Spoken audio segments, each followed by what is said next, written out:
전도서 10장 1절에서 11절 말씀입니다. 죽은 파리들이 향기름을 악취가 나게 만드는 것 같이 적은 우매가 지혜와 존귀를 난처하게 만드느니라. 지혜자의 마음은 오른쪽에 있고 우매자의 마음은 왼쪽에 있느니라. 우매한 자는 길을 갈 때에도 지혜가 부족하여 각 사람에게 자기가 우매함을 말하느니라. 주권자가 네게 분을 일으키거든 너는 네 자리를 떠나지 말라. 공손함이 큰 허물을 용서받게 하느니라. 내가 해 아래에서 한 가지 재난을 보았노니 곧 주권자에게서 나오는 허물이라. 우매한 자가 크게 높은 지위들을 얻고 부자들이 낮은 지위에 앉는도다. 또 내가 보았노니 종들은 말을 타고 고관들은 종들처럼 땅에 걸어 다니는도다. 함정을 파는 자는 거기에 빠질 것이요 담을 허는 자는 뱀에게 물리리라. 돌들을 떠내는 자는 그로 말미암아 상할 것이요 나무들을 쪼개는 자는 그로 말미암아 위험을 당하리라. 철 연장이 무디어졌는데도 나를 갈지 아니하면 힘이 더 드느니라. 오직 지혜는 성공하기에 유익하니라. 주술을 베풀기 전에 뱀에게 물렸으면 술객은 소용이 없느니라.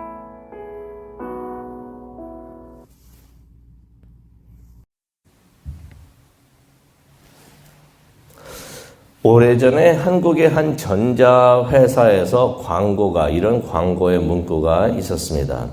순간의 선택이 10년을 좌우합니다라는 그 광고 기억하시죠? 네, 마치 인생의 격언처럼 널리 알려졌던 TV 광고였는데요. 오늘 말씀도 같은 맥락의 가르침을 우리에게 주십니다. 순간의 어리석은 선택이 인생을 마칠 수 있다. 인생을 망칠 수 있다라는 말을 합니다. 지금까지 인생을 잘 싸우고 있었는데 순간의 어리석은 선택이 그러한 모든 잘 쌓아온 인생을 망칠 수 있다라는 내용의 가르침을 주십니다. 오늘 말씀을 우리가 보도록 하겠는데요. 솔로몬이 다시 지혜와 어리석음에 대해서 이야기를 합니다. 전도서 9장 13절부터 18절을 보게 되면은 솔로몬이 지혜가 있지만은 그것이 어리석음에 묻힐 수가 있다. 이것이 참 허망하구나라고서 그렇게 말을 합니다. 하지만은 다시 10장에 와서 그래도 지혜가 어리석음보다 훨씬 낫고 우수하다라고서 말을 하는데요. 그러면서 이제 어리석음은 한순간에 인생을 망칠 수 있다라고 말을 합니다. 1절을 한번 보기를 원하는데요. 1절을 보니까 이런 말을 합니다. 죽은 파리들이 향유에 썩은 냄새가 나게 한다. 값비싼 귀한 향수가 있는데 파리 한 마리가 거기에 빠집니다. 빠져가지고 죽습니다. 그러면 그 향수 전체를 망치게 한다라는 것입니다. 귀한 음료수가 있는데 그 잔 안에 귀한 음료수가 있습니다. 갈증이 나가지고 그것을 먹고 싶어 하는데 구정물이 그 한 방울, 많이도 아니에요. 구정물 한 방울이 거기에 뚝 떨어져요. 그러면 그 귀한 음료수, 그 잔에 있는 귀한 음료수가 더러운 구정물로 변한다는 것입니다. 많이 들어간 것도 아니에요. 그냥 구정물 한 방울이 튀어서 거기에 들어가면은 그 귀한 음료수가 구정물이 된다는 것이. 솔로몬이 그것을 가르치고 있습니다. 그렇듯 하찮은 어리석은 짓 하나가 평생 쌓아온 지혜와 명예의 인생을 망가뜨릴 수가 있다라는 내용의 말을 합니다. 가끔 우리가 그럴 때가 있죠. TV나 신문이나 이렇게 보다 보면은 그 전에 유명했던 방송인들이 있는데 갑자기 보이지가 않아요. 이게 왜 보이지가 않는가라고 생각을 해보면은 말 한마디 실수를 해가지고 잘못된 행동을 해가지고 또는 술 먹고 운전하는 그러한 행동들을 인해가지고 한순간에 그냥 방송에서 사라진 사람들이 여럿이 있는 것을 우리가 보게 됩니다. 한순간의 어리석은 행동이 인생을 망가뜨릴 수가 있다는 것입니다. 죄도 그렇습니다. 이거 조그마한 죄인데, 이거 하찮은 죄인데, 이게 뭐 그리 중요하다라고 생각하는 그러한 죄가 있을 때, 그것을 그냥 방치해 둘 때 우리의 온 영혼을 망가뜨릴 수가 있다는 것입니다. 우리의 온 영혼을 더럽게 할 수가 있다는 것입니다.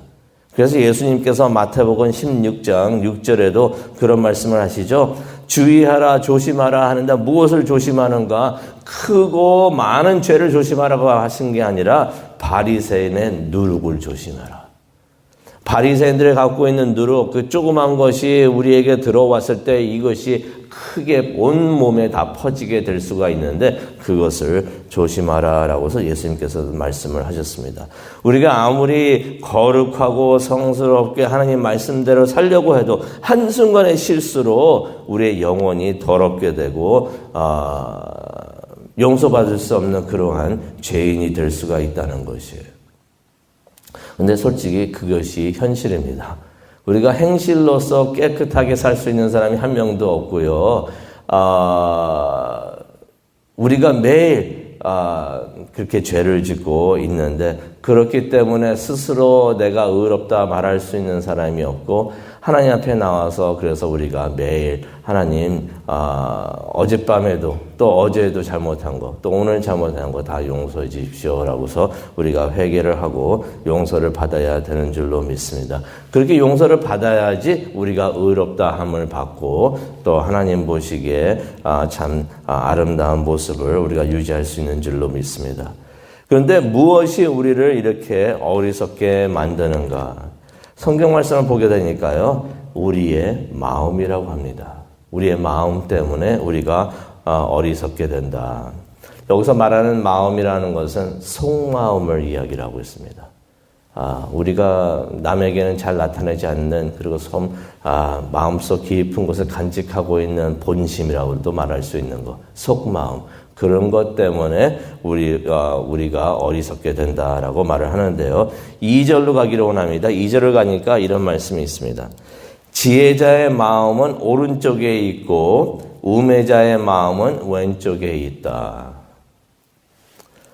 지혜로운 자의 마음은 오른쪽에 있고 이게 실제로 생리학적으로 지혜로운 자의 마음 또 영어로 말하면 heart라고 할 수가 있는데 그것이 오른쪽에 있다라고 말하는 것은 아니죠. 우리가 태어날 때 잘못 태어나지 않는 이상 우리의 마음, 심장은 전부 다 왼쪽에 있습니다. 그런데 성경에서는 지혜로운 자의 마음은 오른쪽에 있다라는 것을 말하고 있는데요. 무엇을 의미합니까? 당시에는요, 요즘에도 막 그런 문화가 있지만은요, 오른쪽이 항상 좋다고들 많은 사람들이 생각을 했습니다. 그래서 왼손잡이로 태어나면은 한국에서도 그랬죠. 오른손을 쓰게끔 사용하게끔 많이 이렇게 했었는데 이스라엘에서도 그런 문화가 있었던 것이에요. 오른쪽은 항상 좋은 것이라는 생각을 했었고요. 오른쪽은 능력과 영예가 있는 곳, 또 올바른 것을 의미하는 그러한 문화가 있었습니다. 반대로 왼쪽은 안 좋은 것이었어요. 왼쪽은 무조건 안 좋았습니다. 오른쪽은 좋고 왼쪽은 안 좋은 것이었어요. 그래서 왼쪽은 약하고 부정한 것을 의미하고 그릇된 것, 올바른 게 아니고 그릇된 것을 의미를 했는데 그래서 2절에 그런 말을 하는 것입니다. 지혜로운 사람의 마음은 오른쪽, 다시 말해서 바른 쪽으로 쏠리지만은 어리석은 자의 마음은 항상 그릇된 쪽으로 그렇게 치우친다라는 말을 솔로몬이 해주고 있습니다. 지혜로운 자는 항상 올바른 것을 생각하고 항상 오른쪽 올바른 것을 생각하고 우매한 자는 항상 잘못된 것만 생각을 한다. 속마음이 그렇다는 것입니다. 속마음이 항상 우매한 자는 잘못된 것만 생각을 한다. 근데 이렇게 어리석은 자가 성경을 보게 되면은 지도자가 되면은 이게 큰 문제가 됩니다. 어떤 문제가 되는가 4절하고 6절을 통해서 우리가 볼 수가 있는데요. 화를 내어가지고 사람들을 떠나게 한다고 합니다. 4절에 보니까 이러한 우매한 자가 지도자가 되면은 그 사람의 말에서 항상 분노가 있어요. 짜증이 있습니다. 화가 있어요. 그러니 사람들이 피곤해합니다. 떠나게 됩니다. 스스로 4절을 한번 보기로 원하는데요. 주권자가 내게 분을 일으키거든. 지도자라고 하는 사람이 항상 화만 낸다는 것입니다. 스스로 의로운 분노라고 치부할 수 있지만 그건 혼자만의 생각일 수가 있고요. 모든 것이 그냥 불평스럽고 불만스럽고 잘못됐고 그래서 항상 화내는 일만 말을 한다는 것이에요. 그러면은 그 주위의 사람들이 이것이 불편해가지고 다 떠나게 된다라는 말을 4절에 합니다. 또 6절을 보니까 이러한 우매한 자가 지도자가 되면은 무슨 일을 하는가? 우매한 자를 높이 앉히고 여기서 나오죠. 부자는 낮은 자리에 앉힌다는데 부자는 누구를 의미하냐면요. 자격이 있는 사람들을 말합니다. 자격이 없는 사람들은 높은 자리에 올려놓고 자격이 있는 사람들은 낮은 자리에 앉힌다는 것입니다. 이것은 또 어떤 것을 의미합니까? 우매한 자들의 조언은 듣고 지혜로운 자들의 권면은 멀리 한다는 것입니다. 실제로 그 솔로몬의 아들 로보암이 그러했었습니다. 왕이 된 다음에 지혜로운 사람들은 멀리하고 듣기 싫으니까 꼭 들어야 되는 말을 하면은 싫어가지고 멀리하고 앞에 와가지고 듣기 좋은 소리 하는 사람들의 말만 계속 들어가지고 그래가지고 나라가 분열이 되죠. 그런 일을 일으켰는데 바로 그런 일이 일어날 수가 있다는 것입니다. 그래서 우리가 평소에 항상 지혜롭게 생각을 해야 된다는 것입니다. 지혜롭게 생각을 하면서 살아야 되고 또 계획을 하면서 살아야 된다라고 해서 가르치고 있는데요. 8절부터 우리가 보게 되면은 이런 말을 합니다. 정원의 구덩이를 파면은 어디에 팠는지 기억을 했다가 밤에 실수로 빠지지 말아야 한다. 어떻게 보면 당연한 말이 되겠죠. 그렇게 생각하면서 모든 일을 해야 된다라고 해서 솔로몬이 우리에게 말을 해주고 있습니다. 또 8절에 보니까 벽을 허물면은 거기서 뱀이 나올 수 있다는 것을 알고서 그렇게 행동을 해야 된다. 그냥 아무 생각 없이 벽을 허무는 게 아니라 벽을 허물면은 거기서 뱀이 나올 수 있다는 것을 생각을 하고서 그렇게 행동을 해라라고 해서 솔로몬이 말을 해주고 있습니다. 또 9절에 가니까요. 돌을 치울 때는 돌에 다치지 않게 조심해야 된다. 또 10절을 보니까요. 도끼날이 무디면은 힘만 들 수가 있으니까 나무 자르기 전에 도끼날을 갈아라라는 뜻의 말씀을 하십니다. 지혜롭게 준비하면은 일의 능률을 높일 수가 있다는 거죠. 그냥 일만 열심히 한다고 좋은 것이 아니라 지혜롭게 일을 해라. 그러면은 일의 능률을 높일 수 있다라는 말을 합니다.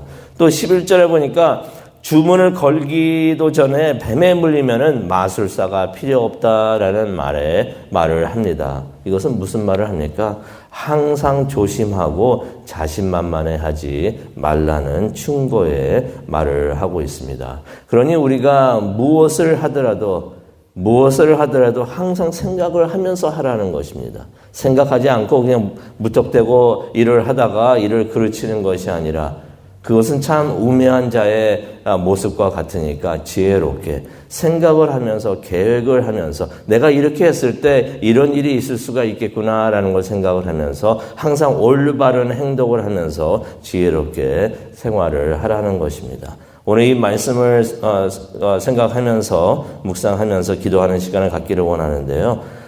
우리의 마음이 항상 올바른 쪽에 있기를 바랍니다.